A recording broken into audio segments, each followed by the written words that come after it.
Sejam todos bem-vindos. Como a gente tem feito nos outros encontros, a gente abre a roda e abre o papo, pedindo para que cada um se apresente rapidamente. Em seguida, eu vou fazer uma breve abordagem sobre o projeto, o que nós esperamos com esse projeto, falar um pouco das nossas crenças, e aí a gente passa para o palestrante e para o mentor do dia tocar a bola e nos levar a essa viagem, né? Como eu tenho falado, esse encontro ele é despido de formalidades, ele é bem informal, porque a gente tem como principal propósito despertar nas pessoas a consciência sobre os temas que estão sendo tratados e da maneira que cada um compreenda e entenda. E aí, durante o encontro, está absolutamente livre para que cada um possa se manifestar, trazer as suas contribuições. Nós entendemos que, assim, ao final, todos nós iremos ganhando, né? Então, eu vou pedir para a Sara começar a se apresentar, e aí cada um depois rapidamente se apresente, e em seguida a gente faz a abertura com as minhas abordagens. Bom dia novamente, pessoal. Eu sou a Sara Januário, sou engenheira mecânica de formação, atualmente trabalho como professora nos anos finais da educação básica, e aqui eu sou trainee pela Vector Med com o Dr. Raimundo, e estou aqui no suporte, precisando de qualquer coisa, qualquer problema, é só me chamar aqui.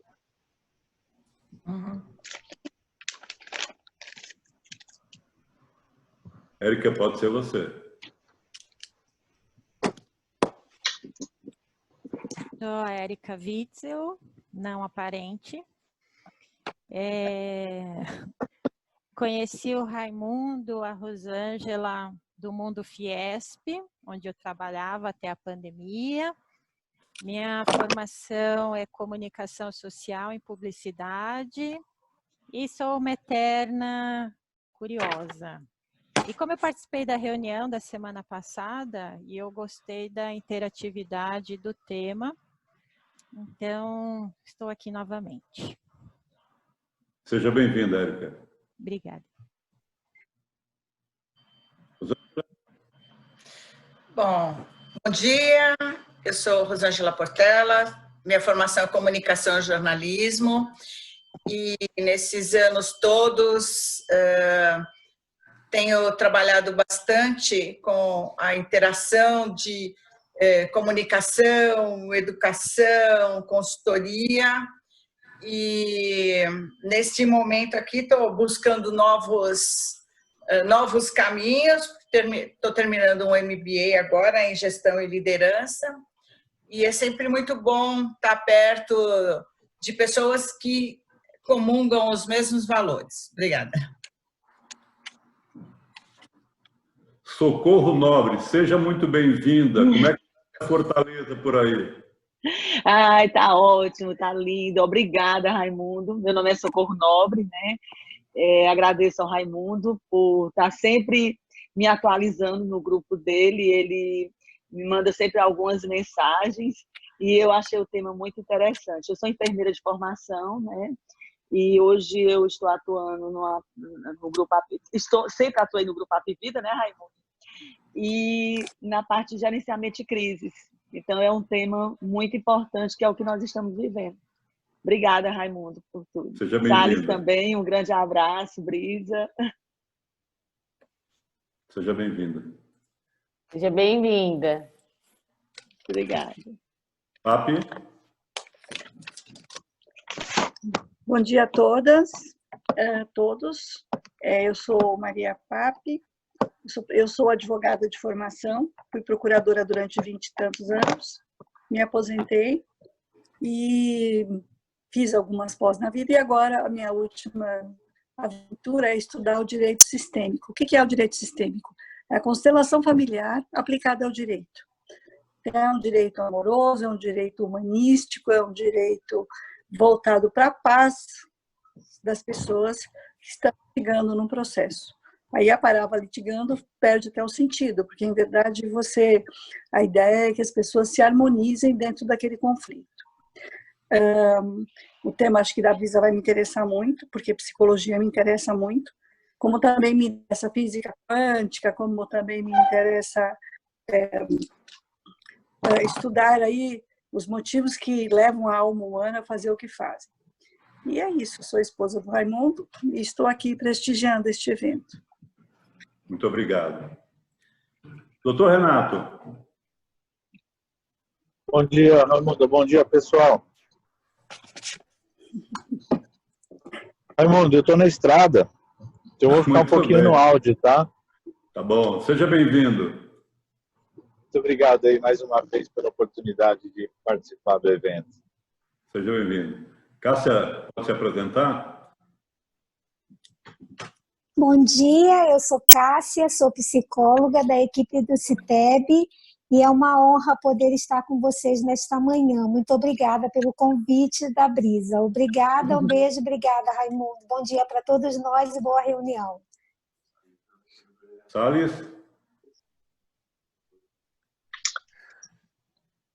Bom dia, eu sou administrador de formação e desde que me formei eu me enveredei pela gestão hospitalar.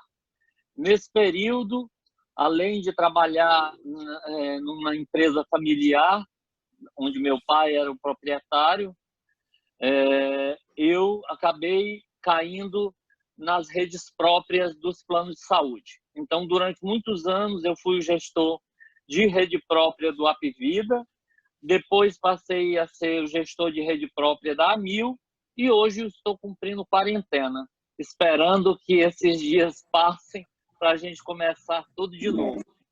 Hoje é um dia especial para mim, porque, coincidentemente, a palestrante é minha filha. Então, estou muito orgulhoso com isso. Obrigado, bom dia a todos. Bem-vindo, Salles. Tem mais alguém, Sara, que eu não estou...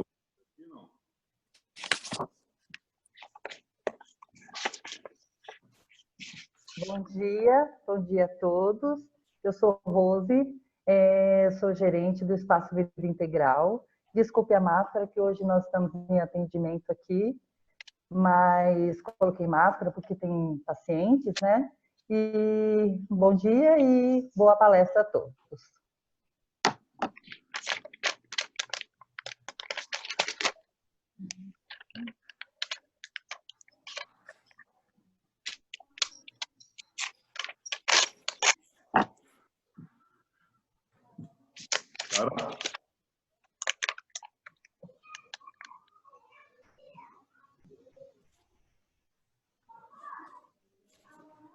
Acho que todos nos apresentamos, acho que só falta eu, né?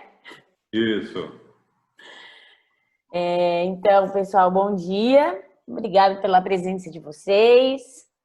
Meu nome é Brisa, eu sou psicóloga, tenho mestrado nessa área, do meu doutorado também, né? Estou cursando aí na metade do caminho dele, né? Ontem foi um dia muito especial, inclusive, que eu qualifiquei, né? Então, cheguei aí na metade do caminho dele.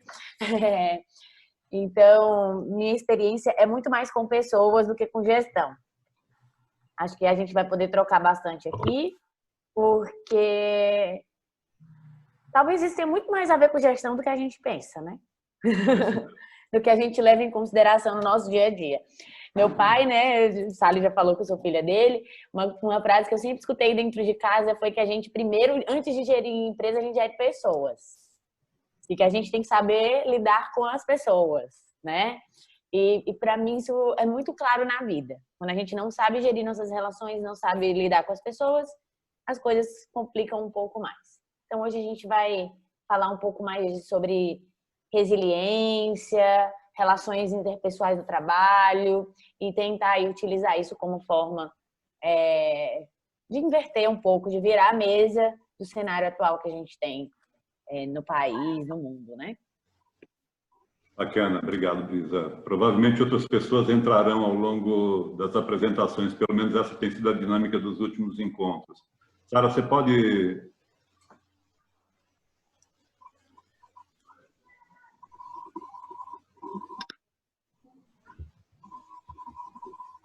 Legal. Então, vamos lá.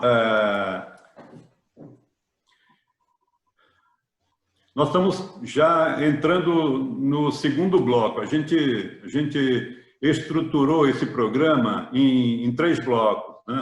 O primeiro bloco a gente concluiu a semana passada, a gente está começando o segundo bloco, mas, assim, todos os encontros que nós promovemos, eles têm como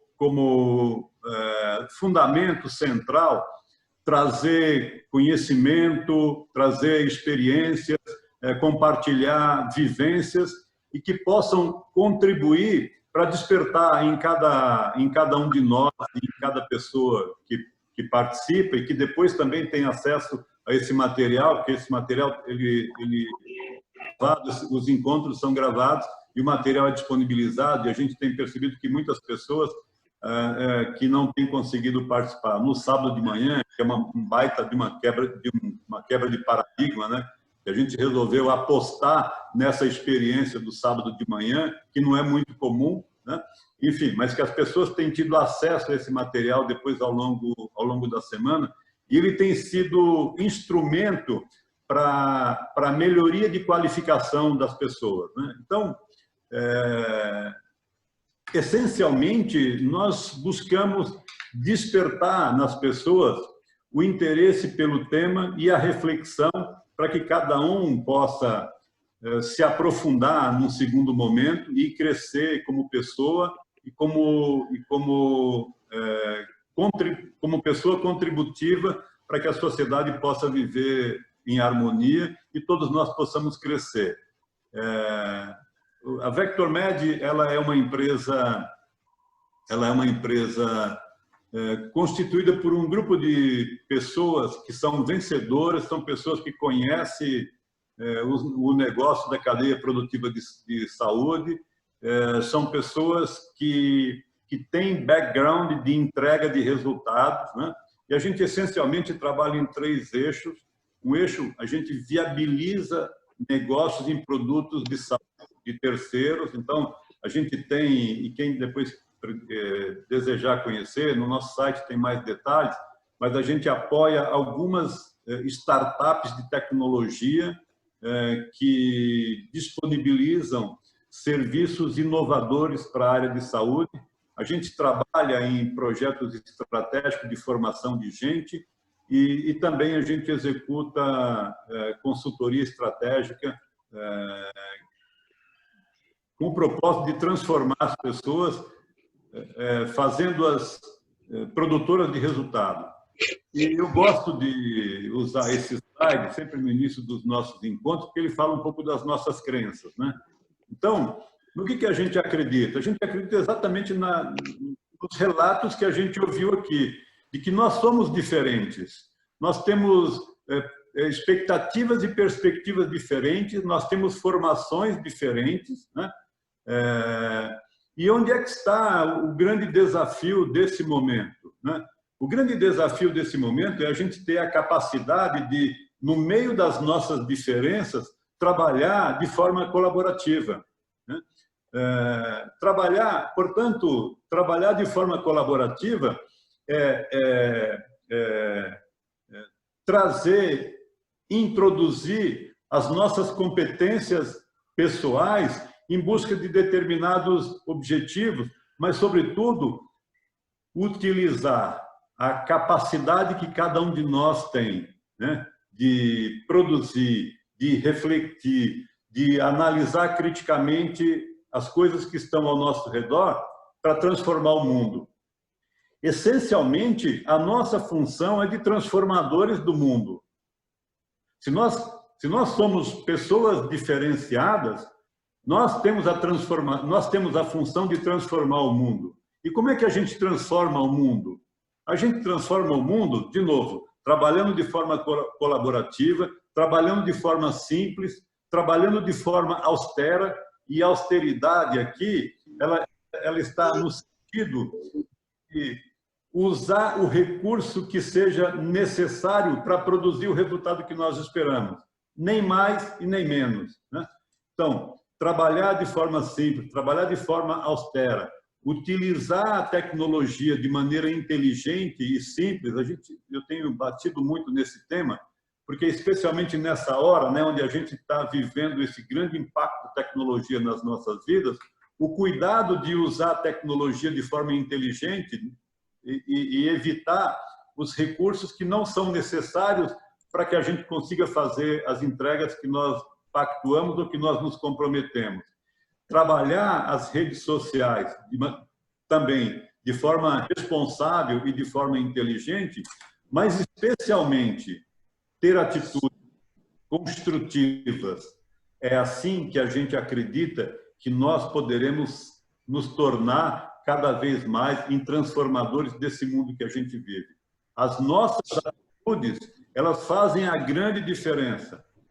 A grande diferença da vida está nas nossas atitudes, ou seja, de que maneira eu recebo os desafios que a vida me traz todos os dias, como é que eu recebo e como é que eu respondo, como é que eu dou feedback a esses desafios, qual é o meu comportamento desses desafios. Pessoas que têm atitude construtivas e pessoas que têm capacidade de análise crítica, sabe trabalhar de forma colaborativa e potencializa os recursos que estão à sua disposição, são pessoas que transformam todos os dias o mundo em que nós vivemos. Essa é a nossa crença. E é exatamente a partir dessa crença que nós criamos esse programa. Esse é um programa que ele tem como propósito exatamente despertar nas pessoas, né, a importância de olharmos a sociedade como um todo, especificamente o tema da saúde, que a gente está abordando como ênfase central, né, trazendo os nossos conhecimentos, trazendo as nossas habilidades, as nossas competências e despertando em cada um a reflexão sobre como eu posso contribuir, né? Então, a gente já trabalhou, como eu disse a vocês, a primeira fase, né? Nós fizemos uma rápida abordagem sobre o mercado de saúde do Brasil, depois o André assim, trabalhou muito, de uma maneira assim, extraordinária, a questão das competências e usando essencialmente a nossa capacidade de usar o nosso tempo de forma construtiva e produtiva, né? Em seguida, o Adriano falou para a gente, compartilhou como fazer uma gestão inteligente de projetos, como é que a gente pode trabalhar os projetos da nossa vida de forma inteligente, né? No dia 11, o Silvio, profissional médico muito experiente e que está à frente da área médica de uma organização social responsável e séria em São Paulo, nos trouxe assim, uma abordagem muito legal sobre a resolutividade do profissional médico, né? Que é uma discussão muito presente hoje. No sábado passado, a gente teve o primeiro estudo de caso, nós temos 2 estudos programados, então no sábado passado a gente teve o primeiro estudo de caso, e o doutor Ricardo, que é um médico também bastante experiente, nos trouxe um pouco a vivência dele em superar, e superar como ele tem agido para superar os desafios que a vida tem trazido para ele, e que são desafios assim, muito, muito grandes e muito especiais, né? Então, hoje a gente está começando essa segunda e a gente vai trabalhar um tema assim, que é muito presente, né? Quando eu conversei com o Salles sobre a programação, e a gente fez algumas adequações na programação, exatamente para buscar temas que estejam muito ligados com a nossa realidade de hoje, né? Então, a questão da saúde mental e a questão da resiliência é algo assim de uma importância vital para o nosso dia a dia. Então, a gente vai ser presenteado hoje com uma abordagem bastante objetiva e inteligente da Brisa sobre esse assunto. Nosso programa segue. No próximo sábado a gente vai trabalhar aí um tema muito mais técnico, que é um tema financeiro, né? E eu quero convidar vocês para cada um dos próximos eventos, mas especialmente para o evento de 22 de agosto também, que é um estudo de caso. Nós estamos trazendo o professor Dante Galian. ele é um estudioso de literatura clássica, dá aula na Paulista de Medicina, e ele escreveu um livro sobre a cura através da literatura. Então, 22 de agosto, ele estará conosco e já está praticamente acertado. Todos vocês estão convidados e convidadas para esse encontro. Aqui tem a nossa sequência dos eventos, né? Mas eu quero falar um pouquinho sobre por que a gente gasta o nosso tempo, né? Ou despende uma parte do nosso tempo para trabalhar um tema tão importante quanto esse, né? Aqui, a cadeia de valor de saúde, ou seja, aqui a gente está mostrando, através desse slide, os grandes players do mercado da saúde no Brasil e no mundo, especialmente aqui no Brasil, né? E aqui a gente tem os profissionais médicos, e eu, inclusive, na conversa com o Silvio Poça, no último encontro, né? Eu fiz umas provocações para ele, porque muitas vezes a gente olha o profissional médico como o senhor do processo global da saúde e esquece dos paramédicos, ou seja, aqueles que apoiam os médicos, né? Então, quando eu estou falando dos médicos, eu estou falando de toda a classe de profissionais que apoia as ações para a melhoria da saúde. O que eu quero mostrar com esse slide, no primeiro evento a gente gastou bastante tempo, é que todas as ações de todos os players, elas devem necessariamente convergir para o cliente final, que é gente, que é pessoa, que é o beneficiário. Na medida em que a gente tem a capacidade de trabalhar para convergir todos esses atores, para que eles possam atuar de forma que traga melhor condição para o cliente final, que possa atender o cliente final, que possa fazer com que o cliente final saia satisfeito, né? Nós estamos cumprindo o nosso desafio. E nós estamos falando de saúde, nós estamos falando de um mercado muito grande, né? Hoje os gastos de saúde no Brasil chega próximo de 10% de toda a geração de riqueza do país, né? Então, nós estamos falando de um negócio, de um segmento que despende muito recurso e que parte desse recurso, infelizmente, ainda é desperdiçado. E ele é desperdiçado sobre várias perspectivas. Tem desperdício na ponta do médico, tem desperdício na ponta do usuário, tem desperdício na ponta dos prestadores. A gente entende que, na medida em que a gente trabalhe os nossos programas para mostrar a importância de todas essas variáveis, nós vamos conscientizar as pessoas a refletirem se as suas ações produzem valor ou destroem valor. Quando o desperdício é muito alto, nós estamos destruindo valor. Quando as vantagens que são oferecidas e absorvidas pelos usuários são positivas, nós estamos construindo valor. Então, o nosso propósito é construir valor, é ser construtores de valor a partir das nossas atitudes, né? Então, feito essa rápida introdução e observação, eu quero passar aqui o manchão do avião, né, para a Brisa. Brisa, assim, uma pessoa especial, tem estudado bastante esse tema, tem uma experiência muito rica e assim, muito gentilmente aceitou o nosso convite de compartilhar um pouco da experiência dela conosco. Então, Brisa, o manchão da aeronave agora é seu. Obrigada, Raimundo. Eu que agradeço o convite, né? Sempre bom a gente estar aqui trocando. Confesso que é um universo um pouco diferente do que eu costumo atuar sempre, né? Não, acho que, como eu falei, né, eu entendo de pessoas, mas eu acho que entender de pessoas é um diferencial muito grande para a gestão.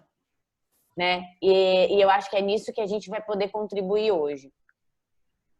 Eu vou, então, dizer o que é que eu vou falar um pouco aqui para vocês hoje, né? Hoje nós vamos falar de resiliência aplicada à tomada de decisão, como tema desse encontro, né? Isso como um recurso para a saúde mental. E aí nós vamos falar do que, para mim, na verdade, a minha praia. É treinar habilidades com as pessoas, né? Habilidades para a gente fortalecer essa gestão, principalmente essa gestão aí nesses tempos de caos, tempos de pandemia, né? Então, como o Raimundo falou, né? Eu sou psicóloga, eu tenho uma empresa de terapia comportamental, uma empresa onde também a gente oferece palestras, faço treinamentos de habilidade com o CITEB, que é uma empresa aqui também de Ribeirão Preto, que são parceiros aí de trabalho, né, de longa data, a Cássia, a Sabrina. Sou especialista e proficiente em terapia cognitivo-comportamental, que isso é um ramo de terapia, mestre aqui pela USP, sou doutoranda pela USP e tenho uma formação aí que me possibilita ser treinadora de habilidades. Ao decorrer do dia de hoje, da nossa conversa hoje, acho que vai ficar um pouquinho mais claro o que é que eu quero dizer com treinar habilidades. Eu acho que tem... dá, né?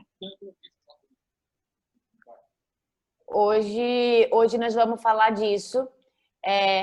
E eu acho que a minha vivência com gestão, né? Acho que vale a pena dizer isso. Começa dentro de casa. Eu sou filha do Salles, que é uma pessoa que é gestora aí de muitos anos, né? Então, talvez tudo que eu saiba de gestão vem muito mais da minha experiência de treinar habilidades dessas pessoas que estão aí na área dos negócios, né? Preparar algumas pessoas de gestão aí para gerir de forma mais eficiente nas relações interpessoais.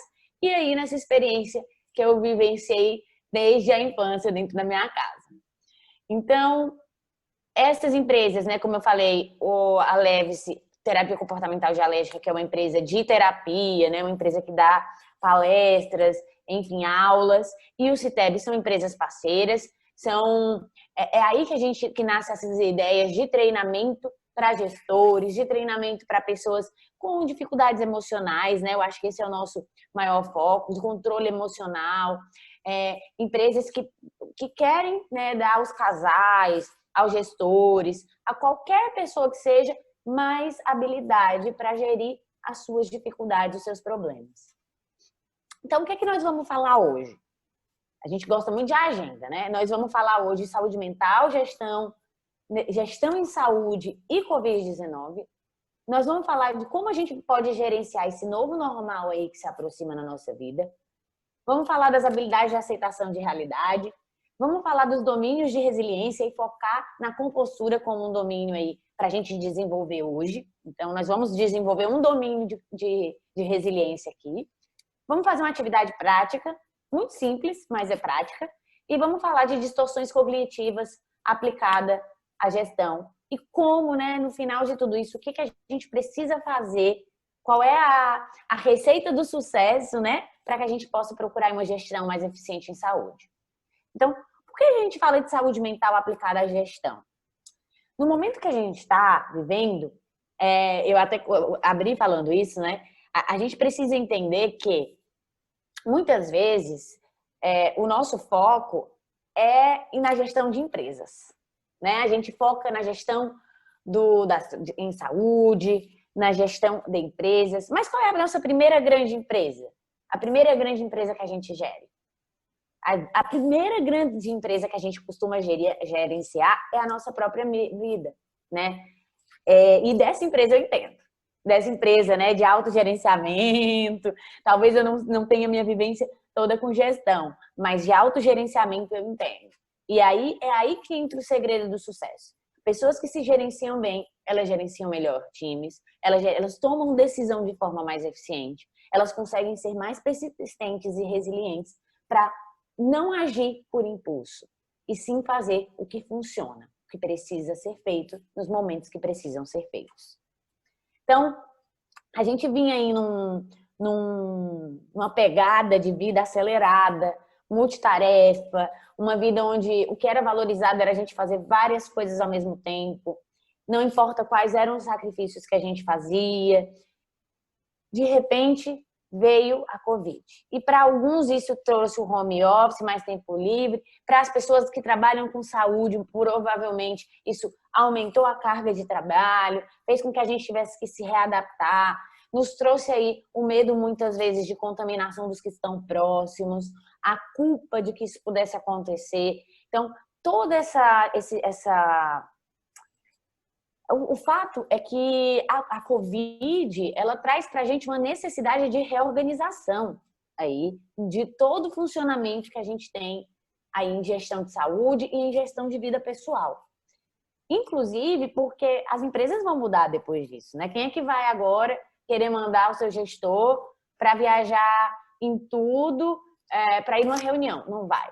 Vai se for para olhar em loco, para entender qual é o problema da unidade. Aí a gente precisa ir, precisa mandar o profissional.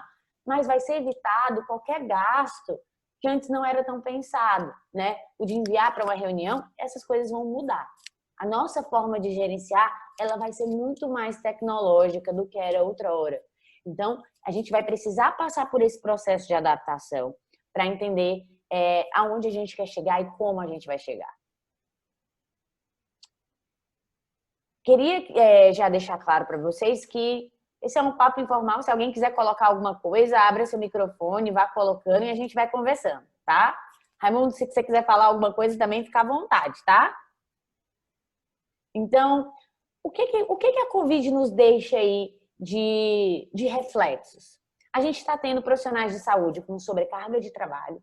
A gente está tendo pessoas em isolamento social, né? Então, tá todo mundo tendo que viver distante de quem quer e ela tem aumentado aí os índices de doença mental na população geral e nos profissionais da saúde e profissionais da gestão. A gente está vivendo um momento de desesperança, né? Um momento de achar que... Eu escuto muito, de muitos pacientes que trabalham com gestão. Ai, Brise, agora não tem mais jeito, os negócios é sair do país, né?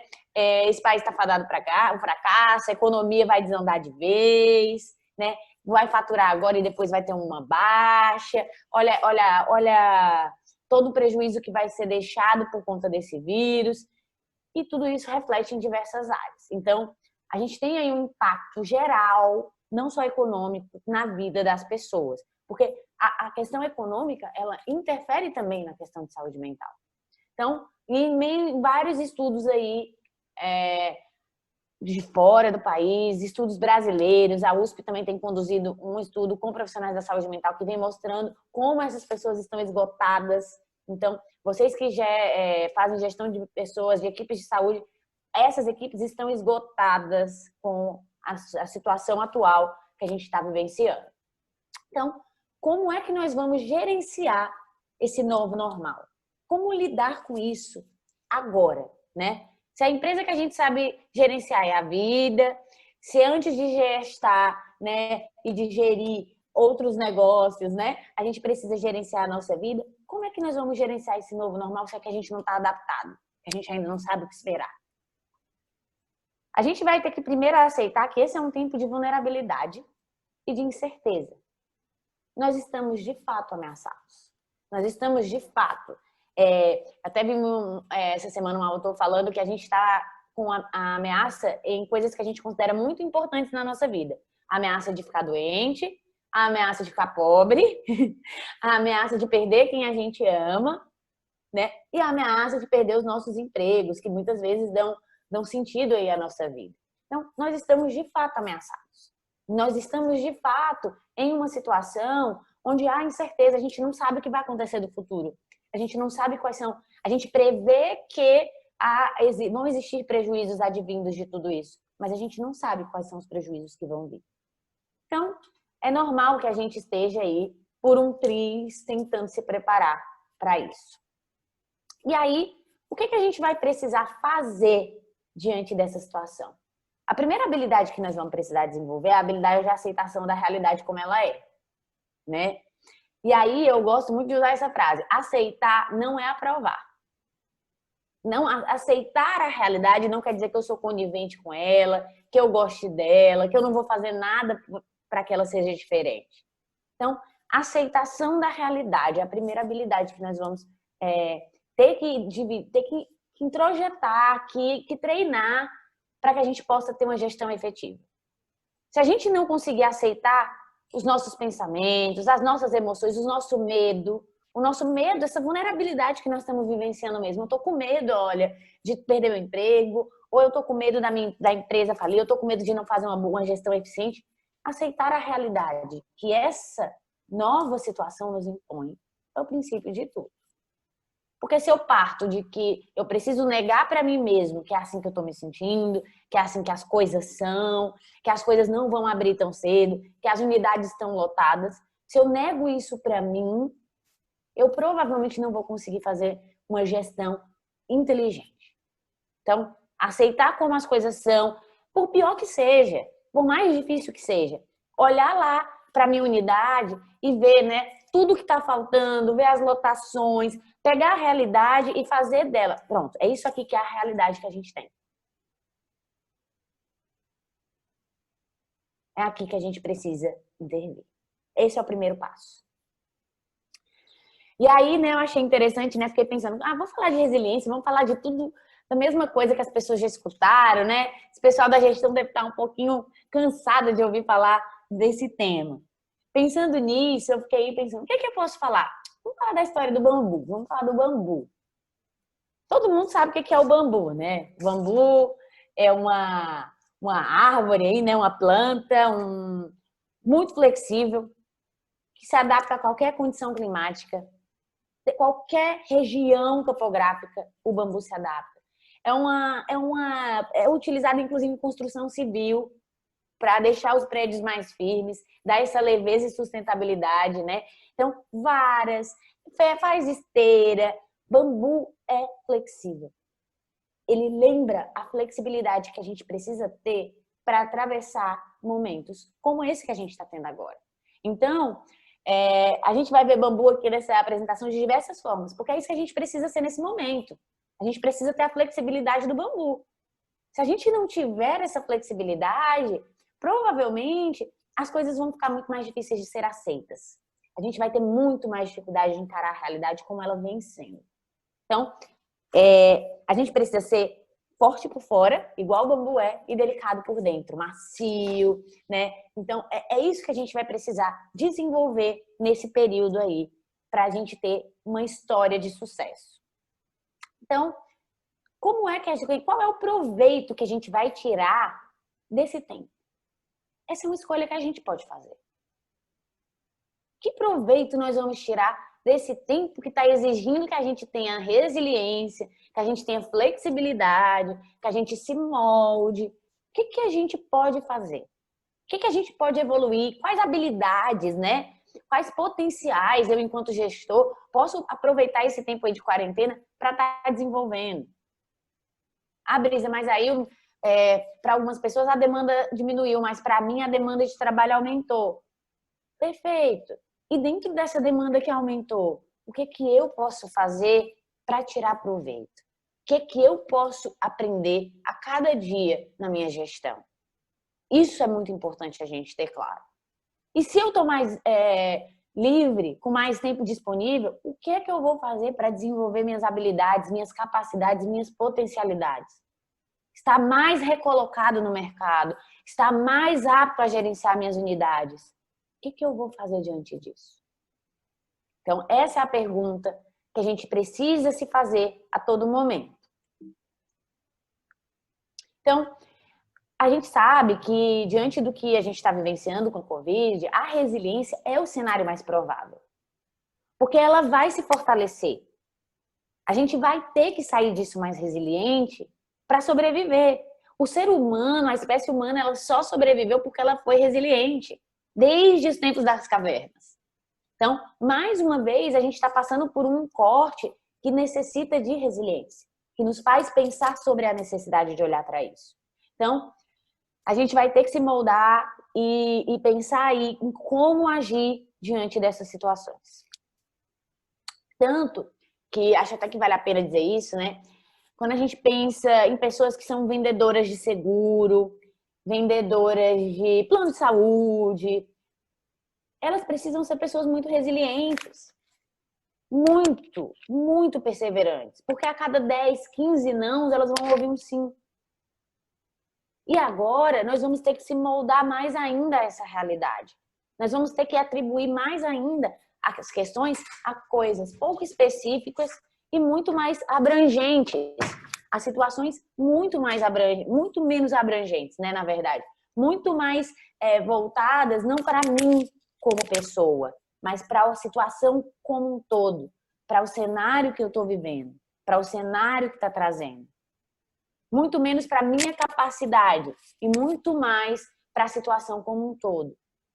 Muito mais como algo que está passando do que por algo que é permanente, algo que é fixo, imutável. Eu preciso entender que é muito menos abrangente do que eu costumo classificar as coisas. Então, que estilo explicativo, que forma de ver as coisas eu vou dar nesse momento? Então, a gente pode se moldar assim como o bambu, porque a resiliência ela é uma habilidade que pode ser desenvolvida. Apesar da gente ter o componente genético, a gente ter algumas coisas que nos facilitam ser mais resilientes ou menos resilientes, a gente pode se moldar. E o que nós vamos falar aqui hoje é justamente do que a gente vai fazer para ser assim tão maleável quanto o bambu, que vira cadeira, vira cano de água, vai para a construção civil. O que nós vamos fazer para ser assim? Então, eu trouxe aqui para vocês 6 domínios da resiliência, né? Esses aqui são 6 domínios que a gente precisa trabalhar para ser uma pessoa mais resiliente. Então, iniciando, a gente tem que trabalhar nossa visão. Nossa visão é o quê, Brisa? Visão é a gente saber onde que a gente quer chegar, é a gente saber quais são as nossas metas. Quais são as nossas metas enquanto gestores e enquanto pessoas? Isso é um treinamento. A gente pode desenvolver. A gente tem aí a colaboração, que são as nossas habilidades de estar socialmente engajado com as pessoas, de dar suporte, de ser suporte para as pessoas. A gente tem a tenacidade, que é a nossa capacidade de ser persistente, de aprender com os nossos erros, de se envergar, mas não quebrar, igual o bambu. Essa é a nossa capacidade de tenacidade. A saúde, que é o domínio do autocuidado aí, onde a gente precisa olhar para as nossas necessidades. E o raciocínio, que é a inovação, a resolução de problemas aí, no caso do que a gente está falando aqui hoje, aplicado à gestão, mas também aplicado à vida. Hoje nós vamos focar num domínio que chama compostura. Mas todos esses domínios, eles podem ser desenvolvidos e eles fazem parte de um treinamento, né? A gente faz esse tipo de treinamento com gestores, a gente faz esse tipo de treinamento com pessoas que precisam desenvolver mais essa capacidade de resiliência e trabalha cada um desses domínios. Hoje, o que nós vamos fazer aqui é pincelar um pouco o que a gente faz nesse treinamento de habilidades, né, que eu estou falando para vocês, no caso da compostura, que é um dos domínios, tá? Então, seria inviável a gente falar de todos, mas nós vamos dar uma pincelada em como é que a gente trabalha essa nossa capacidade de compostura. A compostura, ela é baseada no quê? Na nossa capacidade. Como que a gente trabalha esse domínio? Ela trabalha a nossa capacidade de regular nossa emoção. Então, saber administrar o que eu estou sentindo, o medo que eu estou sentindo, a raiva que eu estou sentindo porque minha equipe não está batendo os resultados, a culpa, enfim, as emoções que estão vindo aí à flor da pele. O viés interpretativo, que é a forma que eu vejo as situações. E o foco em fazer o que funciona.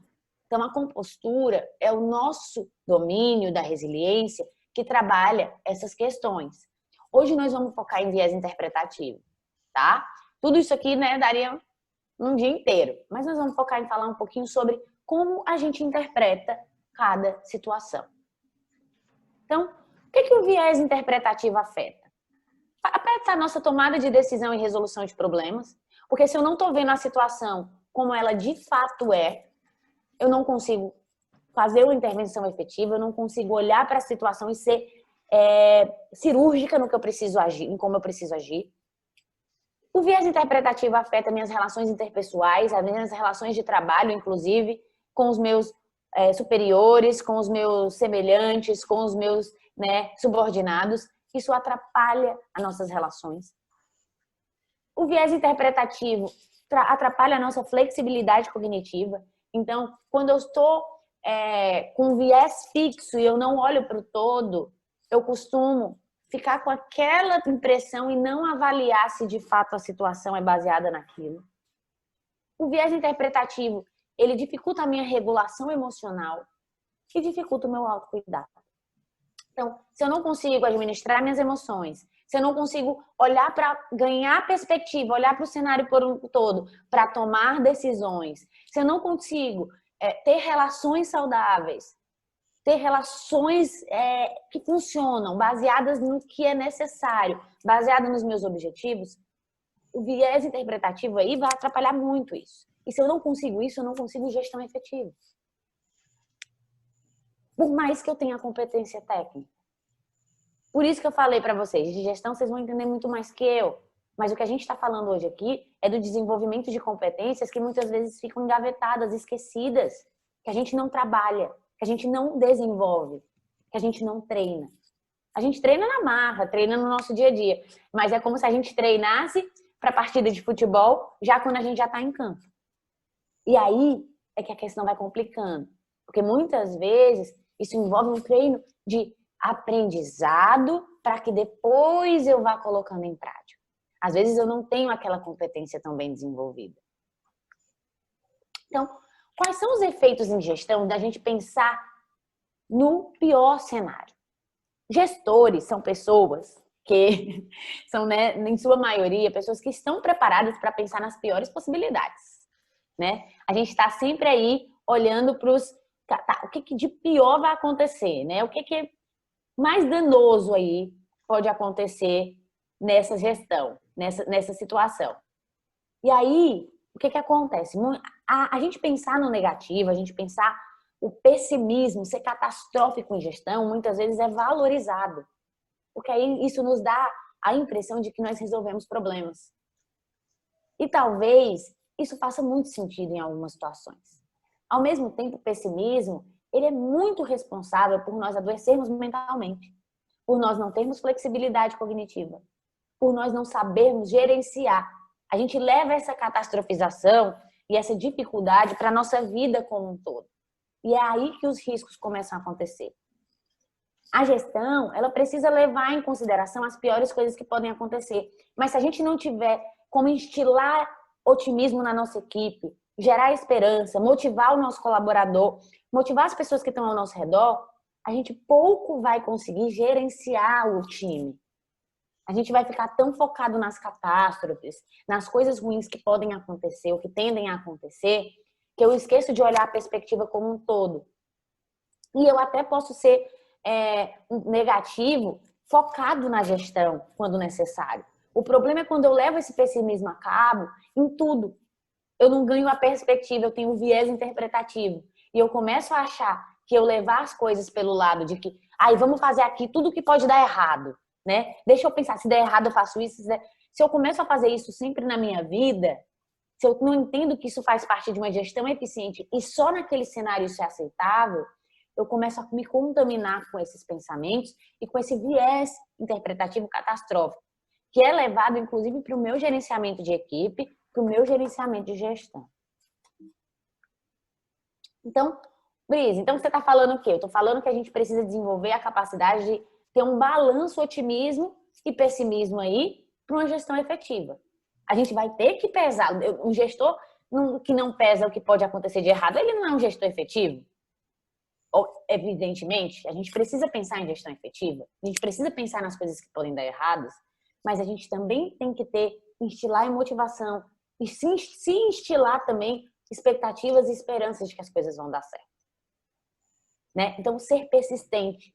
O pessimismo, ele é um obstáculo da persistência. Ele é um obstáculo na minha tentativa e erro. Porque, né, eu já falei dos vendedores de seguro. O cara que consegue permanecer nesse emprego, ele consegue porque ele é um cara extremamente otimista, porque ele é um cara extremamente persistente. Se você contrata para esse tipo de serviço pessoas que têm viés interpretativo para o pessimismo, para a catastrofização, essas pessoas não conseguem durar nesse tipo de trabalho. Elas não conseguem fazer nenhum tipo de progresso e de resultado nesse tipo de trabalho. Então, isso é algo que é muito importante. A gente conseguir na nossa gestão balancear o otimismo e o pessimismo, tá? Então, há mais superfície do que o nosso olhar alcança.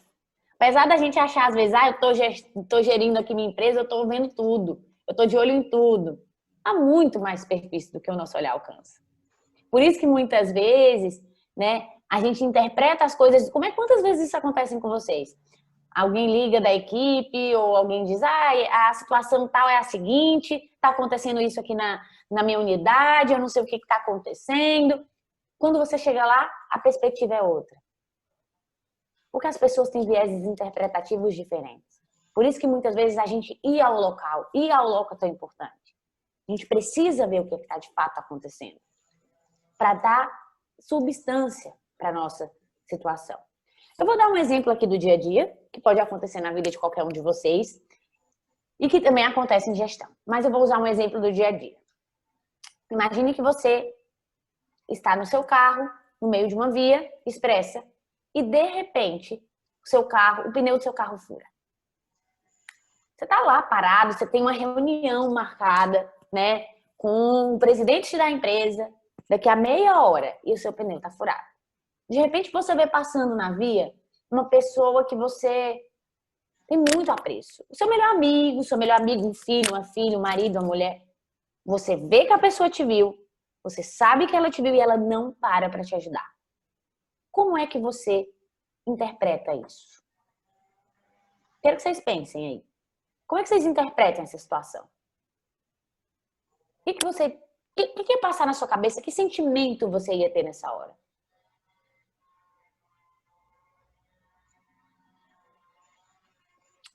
Agora, pensando nisso, né? Você tá aí com isso na sua cabeça. Que coisa! Geralmente as pessoas vão sentir. Vou fazer suposições aqui. Eu, por exemplo, eu sentiria muita raiva e eu diria, nossa, que absurdo, né? Que amigo da onça. Tá me vendo aqui nessa situação e, né, não parou para me ajudar. E aí, se você depois descobre, ao falar com esse amigo, com essa pessoa, ou ligar para ele perguntando o que aconteceu, ou ele te ligar, você descobre que tinha no banco de trás do carro dessa pessoa uma pessoa ferida e que ela precisava chegar ao hospital. O que muda? A forma com que você sente muda? O seu pensamento muda? O que muda não é a situação, mas é a nossa interpretação dos fatos, são o número de informações que a gente tem. A situação é exatamente a mesma, mas os fatos foram checados em uma e na outra os fatos não foram checados. A gente ter é a mesma coisa que acontece quando a gente tem uma tomada de decisão baseada em uma parte do todo. E quando a gente tem uma tomada de decisão baseada em parte de uma história, em parte de uma informação. Tá faltando a outra. E provavelmente essa outra parte também vai completar aquilo que a gente precisa para ser mais efetivo.